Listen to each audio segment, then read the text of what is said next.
ஓம் ஸ்ரீ ராகவேந்திர சுவாமிகள் திருவடியிலே சரணம். நவபிருந்தாவனத்தின் அந்த 9 மகான்களின் திருவடியிலே சரணம். வணக்கம். ஆர்கே டில்லிபாபு பேசுகின்றேன். உலகத் தமிழர்கள் அனைவருக்கும் நீங்கள் அளித்து வருகின்ற மகத்தான ஆதரவுக்கும் அன்புக்கும் மிக்க நன்றி.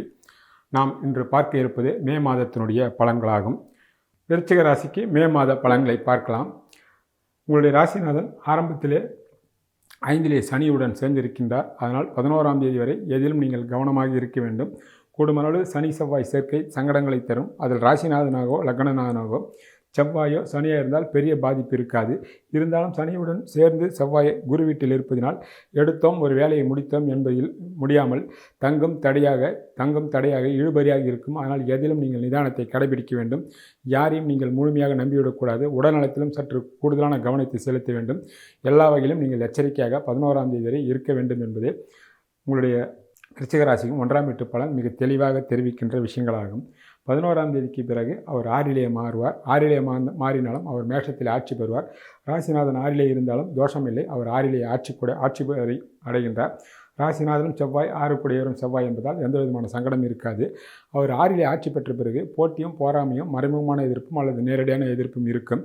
இருந்தாலும் இயற்கையிலே நீங்கள் தைரியசாலியான நீங்கள் எல்லா விதமான எதிர்ப்புகளையும் தூளாக்கி உங்களுடைய மேற்கூடிய இந்த 11ஆம் தேதிக்கு மேல் வரக்கூடிய காலங்களில் நீங்கள் நிச்சயமாக எதிலும் நீங்கள் வெல்வீர்கள், ஜெயிப்பீர்கள். எந்த விதமான தங்குதடை இல்லாமல் உங்களுடைய பயணங்கள் கட்டாயம் செல்லும். அதற்கு அடிப்படை காரணம் அவருடைய பார்வை 9ஆம் வீட்டிற்கும் 11ஆம் வீட்டிற்கும் கிடைப்பதே அதற்கு முழு முக்கிய காரணம். 12ஆம் வீட்டிற்கும் கிடைப்பதனால் ஒரு சில பயணங்கள் ஏற்படும். 12ஆம் வீட்டை ஏற்கனவே புதனும் சூரியனும் சேர்ந்து பார்ப்பதினால் ஒரு சில பயணங்கள் ஏற்படும். அந்த பயணங்கள் 11ஆம் தேதிக்கு பிறகு அது உள்நாடு பயணங்களாகவும் ஒரு சிலருக்கு வெளிநாடு பயணங்களாகவும் அமையும். அதன் மூலமாக ஒரு சில நன்மைகளும் லாபங்களும் உங்களுக்கு கட்டாயம் உண்டாகும். உங்களுடைய ராசிக்கு 2 கூடியவர் குருபகவான் 8லே மறைந்திருந்தாலும் அவர் 8லிருந்து நேரடியாக பார்க்கின்றார். 15ஆம் தேதிக்கு பிறகு 7-12 கூடிய சுக்கிரனுடன் சேர்ந்து 2ஆம் வீட்டை பார்ப்பதனால் குடும்பத்தில் மகிழ்ச்சி ஏற்படும். குருவினுடைய பார்வை 12ஆம் வீட்டிற்கும் கிடைப்பதனால் குடும்பத்தை விட்டு தற்காலிகமாக வெளியூருக்கோ வெளிநாடுகளுக்கோ படிப்புக்காக தொழிலுக்காக ஏதோ ஒரு காரணத்திற்காக குடும்பத்தை விட்டு தற்காலிகமாக பிரியக்கூடிய வாய்ப்புகளும் கட்டாயம் உண்டாகும். ஆனால் பொருளாதாரத்தில் தங்கு தடையோ மோசமான சூழ்நிலைகளோ இருக்காது. தான் வீட்டை தானே பார்க்கக்கூடிய குரு குடும்பத்திற்கு தேவையான பொருளாதார வளர்ச்சி ஏதோ ஒரு வகையில் அவரவர் ஈடுபட்டிருக்கின்ற துறையிலும் உங்கள் சொந்த ஜாதகத்தின் தசாபுத்திக்கு ஏற்றார் போல் நிச்சயமாக இருக்கும். குடும்பத்தில் மகிழ்ச்சியும் பொங்கும். ஒரு சில நன்மைகளும் லட்சுமி கடாட்சமும் வீட்டிற்கு தேவையான பொன்பொருளை வாங்கக்கூடிய அளவுக்கு யோகமும் லாபங்களும் கட்டாயம் உண்டாகும். அதே நேரத்தில் ஒரு சில கடன்களும் வாங்கக்கூடிய சூழ்நிலைகளும் உண்டாகும். அந்த கடன் குடும்பத்திற்கு உண்டான கடனாக நீங்கள் எடுத்துக்கொள்ளலாம். ராசிக்கு 3 கூடியவர் சனி பகவான் அவர் 5லே செவ்வாயுடன் சேர்ந்திருப்பதால் 11ஆம் தேதி வரை இளைய சகோதரரிடத்தில் விட்டு கொடுத்து செல்ல வேண்டும். இல்லை என்றால் சங்கடங்கள், இல்லை என்றால் வீண் விரோதங்கள் வரும். நண்பர்களிடத்திலும் சரி வெளி வட்டாரங்களும் சரி எதிலும் நீங்கள் எச்சரிக்கையாகவும் ஜாக்கிரதையாக இருக்க வேண்டும். சனி செவ்வாய் சம்பந்தப்பட்டிருப்பதனால் ஒரு சில சங்கடங்கள் வரும். 11ஆம் தேதிக்கு பிறகு செவ்வாய் சனியை விட்டு விலகிய பிறகு 3ஆம் வீட்டு அதிபதி 5லே குரு வீட்டில் இருப்பதனால் நன்மைகள் உண்டாகலாம். உங்களுடைய இயற்கையான தைரியத்தின் மூலமாகவும் இளைய சகோதரன் மூலமாக ஒரு சில நன்மைகளும் நண்பர்கள் மூலமாக ஒரு சில நன்மைகளும் யோகங்களும் உண்டாகும். விஐபிகள் தொடர்புகளும் உண்டாகும். அவர்கள் மூலமாக பயணங்களும் அந்த பயணங்கள் மூலமாக லாபங்களும் உருவாவதற்கும் கூடுதலாக வாய்ப்புகள் உண்டாகும்.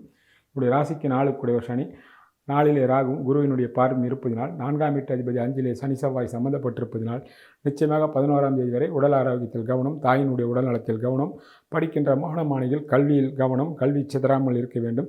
எல்லா வகையிலும் 11ஆம் தேதி வரை எச்சரிக்கையாகவும் ஜாக்கிரதையாகவும் 4ஆம் வீட்டை பொறுத்த வரைக்கும் வீடு, வண்டி, வாசல், வாகனங்கள் வாங்குவது, விற்பது, அக்கம் பக்கத்தில் குடியிருப்பவர்களிடத்தில் நல்லபடியாக நடந்து கொள்வது, தேவையில்லாமல் அவரிடத்தில் வம்பு வழக்குகள், சங்கடம், சின்ன விஷயங்களெல்லாம் சிறிய விஷயங்கள், வண்டி இங்கே விட்டது, மற்றபடியாக இந்த கம்பு இங்கே வந்து விட்டது, தண்ணீர் எங்கள் வீட்டிற்குள் வந்து விட்டது என்ற சிறிய பிரச்சனைகள் பெரிதாக ஆகக்கூடிய வாய்ப்புகளெல்லாம் உண்டாகும். ஏதிலும் கவனமாகும். கண்டும் காணாமல் விட்டு கொடுத்து சென்றால் எந்த விதமான சங்கடங்களும் இருக்காது என்பது தெளிவு. 11ஆம் தேதிக்கு பிறகு எந்த விதமான சங்கடங்களும் வராது. 4ஆம் வீட்டின் மூலமாக இடப்பெயர்ச்சி, உடல்நலம் தாயின் மூலமாக நன்மை, படிக்கின்ற மாணவிகள் கவனச்சிதறவு மீறி அற்புதமான முறையில் படிக்கக்கூடிய சந்தர்ப்பங்களெல்லாம் 11ஆம் தேதிக்கு மேல் நல்லபடியாக நடக்கும் என்பதில் நீங்கள் கவனத்தில் கொள்க. ஆரம்பத்தில் மிகவும் விழிப்புடன் இருக்க வேண்டும் என்பதே அடிப்படை விஷயமாகும். உங்களுடைய ராசிக்கு 5 கூடியவர் குரு பகவான் அவர் தான் வீட்டிலிருந்து 4லே இருக்கின்றார். உங்கள் ராசிநாதனுடைய பார்வை குரு பகவானுக்கு கிடைப்பதனால் 5ஆம் வீட்டின் மூலமாக ஒரு சில நன்மைகள் நடைபெறும். அவர் சனியுடன் சேர்ந்திருந்தாலும் ராசிநாதன் 5ஆம் வீட்டு அதிபதியை பார்ப்பதனால் உங்கள் கனவுகளும் ஆசைகளும் திட்டங்களும் நிறைவேறும். அதே வேளையில் பிள்ளைகளுக்காக கடன் வாங்கக்கூடிய சூழ்நிலைகளும் உண்டாகும். 11ஆம் தேதிக்கு பிறகு 5ல் இருக்கக்கூடிய செவ்வாய் 6லே ஆட்சி பெறுவார். அப்போது நன்மைகள் கட்டாயம் தொடரும். அதே வேளையில் 5ல் சனி இருப்பதனால் பிள்ளைகளை பற்றி ஏதோ ஒரு மன வருத்தங்களோ கவலைகளோ கட்டாயம் வரும். அந்த கவலைகளெல்லாம் வரக்கூடிய மாதங்களில் நிச்சயமாக உங்களை விட்டு பூரணமாக அகன்று உங்களுடைய ஆசைகளும் கனவுகளும் நிறைவேறும். பிள்ளைகளுடைய வாழ்வில் மிகப்பெரிய வளர்ச்சி நோக்கி உங்களுடைய பயணங்கள் செல்லும் என்பதே அடிப்படை விஷயம். இந்த ராசிக்கு 6 செவ்வாய் அவர் 6லே 11ஆம் தேதிக்கு பிறகு ஆட்சி பெற்றிருப்பதனால் எதிரிகளாக இருந்தாலும் எல்லாம் உதிரிகளாக ஆகிவிடுவார். போட்டி, போராமை, வம்பு வழக்குகள், சங்கடங்கள் எதுவாக இருந்தாலும் நீங்கள் அதை சமாளிப்பீர்கள். அதே வேளையில் தொழில்துறையில் மிகப்பெரிய அளவிலே வளர்ச்சி நீங்கள் காண்பீர்கள். 10ஆம் வீட்டதிபதியான சூரியன் 6லே உச்சமடைந்த ஆரம்பத்தில் இருப்பதினாலும் பிறகும் அவர் 7லே வந்தாலும் உங்கள் ராசியை பார்ப்பதினால் தொழில்துறையில் இருப்பவர்களுக்கு மிகப்பெரிய யோகமும் லாபங்களும் கட்டாயம் உண்டாகும். 6ஆம் இடம் என்பது 10ஆம் வீட்டிற்கு 9ஆம் இடம் என்பது நீங்கள் நினைவில் கொள்ள வேண்டும். என்னுடைய ராசிக்கு 7 சுக்கிரன் அவர் ஆரம்பத்திலே நேரடியாக உங்களுடைய ராசியை பார்ப்பதினால் கணவன் மனைவி வகையிலும் நண்பர்கள் வகையிலும் சகல விதமான நன்மைகளும் யோகங்களும் நிச்சயமாக உண்டாகும். 15ஆம் தேதிக்கு பிறகு அவர் 8லே மாறுவார். 6லே இருக்கக்கூடிய சூரியனும் புதனும் சேர்ந்து 7லே வந்தாலும் 7 8 பரிவர்த்தனை உச்ச சூரியன் அதாவது 10 குடையரும் சேர்ந்து ஒரு ராசியை பார்ப்பதனால் 7ஆம் வீட்டின் மூலமாக பலவிதமான நன்மைகளும் யோகங்களும் கட்டாயம் உண்டாகும். சுபவேரிய செலவுகளும் உண்டாகும். ஒருவர் சம்பாதனை சென்றது போய் கணவன் மனைக்குள் இருவரும் சம்பாதிக்கக்கூடிய வாய்ப்புகளோ, வேலையில் இருந்தால் பதவி உயர்வு பண உயர்வெல்லாம் நிச்சயமாக வரும். இன்ப சுற்றுலா செல்வதற்கு வாய்ப்புகளும், திருமணமாக இருக்கின்ற இளைஞர்களுக்கும் இளம்பெண்களுக்கும் சற்று சிறிய முயற்சி செய்தால் திருமணம் அமோகமான முறையில் வெற்றி அடையக்கூடிய சந்தர்ப்பங்களும் பிரமாதமாக கூடி வரும். இப்படி ராசிக்கு 8 புதன் ஆரம்பத்தில் அவர் 6லும் பிறகும் 7லும் வருவார். மாத பிற்பகுதியில் பரிவர்த்தனையாக இருப்பார். 8ஆம் இடத்திலே குரு இருப்பதனால் எதிர்பாராத அதிர்ஷ்டம் தனப்பிராப்தியும் வருமே தவிர 8ஆம் வீட்டினுடைய கேடு கெடுதல்களோ, சங்கடங்களோ, வம்பு வழக்குகளோ, அசிங்கம் அவமானம் போன்ற பிரச்சனைகளோ 8ஆம் வீட்டின் மூலமாக உங்களை நிச்சயமாக அண்டாது. அதற்கு அடிப்படை காரணம் குருவினுடைய சம்பந்தமே அதற்கு முழு முக்கிய காரணம் ஆகும். ராசிக்கு 9 சந்திரன் அவர் ஆரம்பத்திலே 12லே சூரியன் புதனுடைய பார்வையும் குருவினுடைய பார்வையும் வாங்குகின்றார். 9ஆம் வீட்டை வைத்து பார்க்கும்போது அவருக்கு தற்காலிகமாக தர்ம கர்மாதியோகம் கிடைக்கின்றது. அதாவது 10ஆம் வீட்டிற்கு 12ல் இருக்கக்கூடிய குருவை செவ்வாய் பார்ப்பதினால் தர்ம கர்மாதியோகமும் மாத 11ஆம் தேதிக்கு பிறகு செவ்வாயினுடைய பார்வை 9ஆம் வீட்டிற்கு கிடைப்பதினால் 9ஆம் வீட்டின் மூலமாக பலவிதமான நன்மைகளும் யோகங்களும் தந்தையவர்களாலும் நிச்சயமாக உண்டு. லட்சுமி கடாட்சம் ஏதோ ஒரு வகையில் தழுவிக்கொள்ளும்.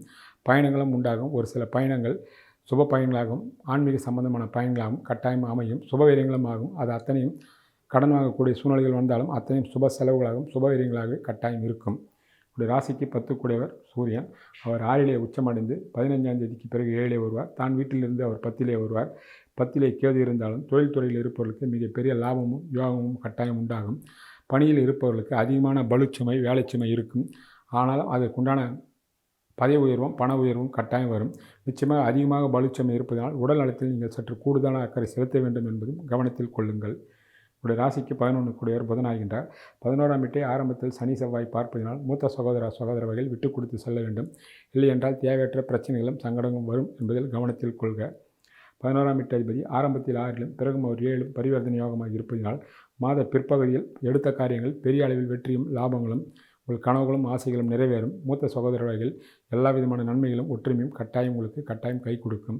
ஒரு ராசிக்கு 12 சுக்கிரன் அவர் ஆரம்பத்தில் 7லும் பிறகும் அவர் 8லும் இருந்து குரு பார்வையை நேரடியாக வாங்குவதனால் மாத பிற்பகுதியில் 11ஆம் தேதிக்கு பிறகு ராசிநாதனுடைய பார்வையும் 12ஆம் இடத்திற்கு கிடைப்பதனால் உங்களுக்கு ஆகக்கூடிய செலவுகள் அத்தனையும் கூடுமான அளவுக்கு சுபவீரியங்களாகும். ஆன்மீக சம்பந்தமான செலவுகளாகும் தான தர்மங்கள் செய்யக்கூடிய செலவுகளாக இருக்குமே தவிர வீண் விரிய செலவுகள் இருக்காது என்பது விருச்சிக ராசிக்காரர்களுக்கு ஆறுதலான விஷயமாகும். ஆக மாத முற்பகுதியை காட்டிலும் பிற்பகுதி யோகமும் லாபமும் தொழில் வளர்ச்சியும் வெற்றியும் கட்டாயம் ஏதோ ஒரு வகையில் உங்களை தழுவிக்கொள்ளும். இருந்தாலும் ராசிநாதன் ஆரம்பத்தில் சனியுடன் இருப்பதனால் ஆரம்பத்தில் எதையும் நிதானமாகும்.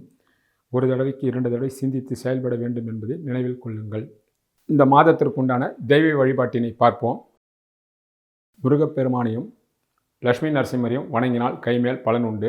முடிந்தவர்கள் கந்தசஷ்டி கவசத்தையும் பாராயணம் செய்யலாம். அருகாமையிலுள்ள முருகப்பெருமான் கோயிலுக்கு சென்று நெய் தீபம் ஏற்றி வரலாம். அருகாமையிலுள்ள லட்சுமி நரசிம்மர் கோயிலுக்கு சென்று நெய் தீபம் ஏற்றி வரலாம்.